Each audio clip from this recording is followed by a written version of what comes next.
SK news digital ಸುದ್ದಿವಾಹಿನಿಗೆ ಸ್ವಾಗತ. ಎಲ್ಲರಿಗೂ ನಮಸ್ಕಾರ.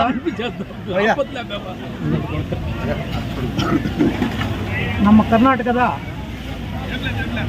ಜನಪ್ರಿಯ ಮುಖ್ಯಮಂತ್ರಿಗಳಾದಂಥ ನಮ್ಮ ಸಿದ್ದರಾಮಯ್ಯನವರ ವಿರುದ್ಧವಾಗಿ ರಾಜ್ಯಪಾಲರು ಪ್ರಾಸಿಕ್ಯೂಷನ್ ಅನುಮತಿ ಕೊಟ್ಟಿರೋದು ಖಂಡನೀಯ.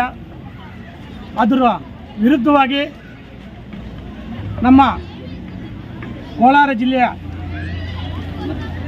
ಕಾಂಗ್ರೆಸ್ ಪಕ್ಷದ ವತಿಯಿಂದ ಪ್ರತಿಭಟನಾ ಕಾರ್ಯಕ್ರಮವನ್ನು ಹಮ್ಮಿಕೊಂಡಿದ್ದೇವೆ. ನಮ್ಮ ಮುಳಬಾಗಿಲು ತಾಲೂಕಿನಿಂದ ನಮ್ಮ ಕಾಂಗ್ರೆಸ್ ಪಕ್ಷದ ಎಲ್ಲ ಕಾರ್ಯಕರ್ತರು, ನಮ್ಮ ಗ್ರಾಮ ಪಂಚಾಯಿತಿಗಳಿಂದ ಎಲ್ಲ ಸದಸ್ಯರುಗಳು, ಮುನ್ಸಿಪಾಲ್ ಸದಸ್ಯರುಗಳು, ಮಹಿಳಾ ಕಾರ್ಯಕರ್ತರು, ಎಲ್ಲ ಮುನ್ಸೂಚನೆ ಘಟಕದ ಎಲ್ಲ ಸದಸ್ಯರುಗಳು, ಒಟ್ಟಾರೆ ಎಲ್ಲ ಕಾಂಗ್ರೆಸ್ ಪಕ್ಷದ ಕಾರ್ಯಕರ್ತರು ಇದರ ಅಂಗವಾಗಿ ಈ ಪ್ರತಿಭಟನಾ ಕಾರ್ಯಕ್ರಮದಲ್ಲಿ ಭಾಗವಹಿಸಿ ಯಶಸ್ವಿಗೊಳಿಸಿಕೊಳ್ಳಬೇಕಾಗಿ ತಮ್ಮಲ್ಲಿ ಮನವಿ ಮಾಡ್ಕೊತಾ ಇದ್ದೀನಿ. ಜೈ ಹಿಂದ್, ಜೈ ಕಾಂಗ್ರೆಸ್.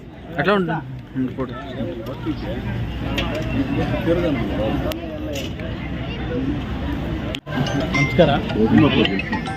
ಕಾಂಗ್ರೆಸ್ ಪಕ್ಷದ ಮುಳಬಾಗಿಲು ತಾಲೂಕಿನ ಎಲ್ಲ ಮುಖಂಡರು, ಕಾರ್ಯಕರ್ತರು, ಹಿತೈಷಿಗಳು ಇವರೆಲ್ಲರಿಗೂ ನನ್ನ ವಿನಮ್ರ ಮನವಿ ಏನಂತಂದರೆ, ನಾಳೆ ಕೋಲಾರ ಜಿಲ್ಲಾ ಮಟ್ಟದಲ್ಲಿ ಪ್ರತಿ ತಾಲೂಕಿನಿಂದ ಕೋಲಾರಕ್ಕೆ ಬಂದು ಕೋಲಾರಲ್ಲಿ ನಮ್ಮ ಪ್ರತಿಭಟನೆಯನ್ನು ಮಾಡ್ತಾಯಿದ್ವಿ. ಯಾತಕ್ಕೋಸ್ಕರ ಪ್ರತಿಭಟನೆ ಮಾಡ್ತಾಯಿದ್ವಿ ಅಂತಂದರೆ, ನಮ್ಮ ಜನಪ್ರಿಯ ಮುಖ್ಯಮಂತ್ರಿಗಳು ಸಿದ್ದರಾಮಯ್ಯನವರ ಬಗ್ಗೆ ಮಾನ್ಯ ರಾಜ್ಯಪಾಲರು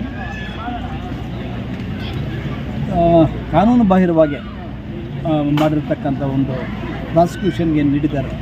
ಅದರ ವಿರುದ್ಧ ಕಾಂಗ್ರೆಸ್ ಪಕ್ಷದ ಎಲ್ಲ ಹಿತೈಷಿಗಳು, ಪಕ್ಷದ ಕಾರ್ಯಕರ್ತರು, ನಾಯಕರು, ಮುಖಂಡರುಗಳೆಲ್ಲರೂ ಸೇರಿ ಪ್ರತಿಭಟನೆ ನಂಬಿಕೊಂಡಿದ್ದಾರೆ. ಆ ಹಿನ್ನೆಲೆಯಲ್ಲಿ ನಾಳೆ ಬೆಳಗ್ಗೆ 11 ಗಂಟೆಗೆ ಕೋಲಾರ್ನಲ್ಲಿ ನಮ್ಮ ಕೊತ್ತೂರು ಮಂಜುನಾಥ್ ನಾಯಕತ್ವದಲ್ಲಿ ಈ ಒಂದು ಕಾರ್ಯಕ್ರಮ ನಂಬ್ಕೊಳ್ತಾ ಇದ್ದೀವಿ.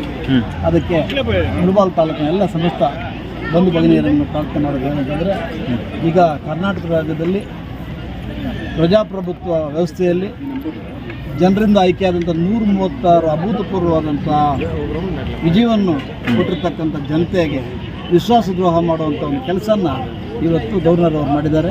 ಅದು ಖಂಡನೀಯ. ಅದನ್ನು ಖಂಡಿಸುತ್ತಾ ಮಾನವ ಸರಪಳಿ ನಿರ್ಮಿಸಿ, ಅದೇ ರೀತಿಯಾಗಿ ಖಂಡನಾ ನಿರ್ಣಯವನ್ನು ಕೂಡ ನಾವು ರಾಷ್ಟ್ರಪತಿಗೆ ಕಳಿಸ್ಕೊಡೋದು ಕೂಡ ಕಾಂಗ್ರೆಸ್ ಪಕ್ಷದ ವತಿಯಿಂದ ಮೆಕ್ಕೆ ಸರ್ಕಾರದಲ್ಲಿ ಮಾನವ ಸರಪಳಿಯನ್ನು ನಿರ್ಮಿಸಿ ಅಲ್ಲಿಂದ ಜಿಲ್ಲಾಧಿಕಾರಿಗಳಿಗೆ ಮನವಿ ಕೊಡುವಂಥ ಒಂದು ಕಾರ್ಯಕ್ರಮ ನಂಬಿಕೊಂಡಿದ್ದೀವಿ.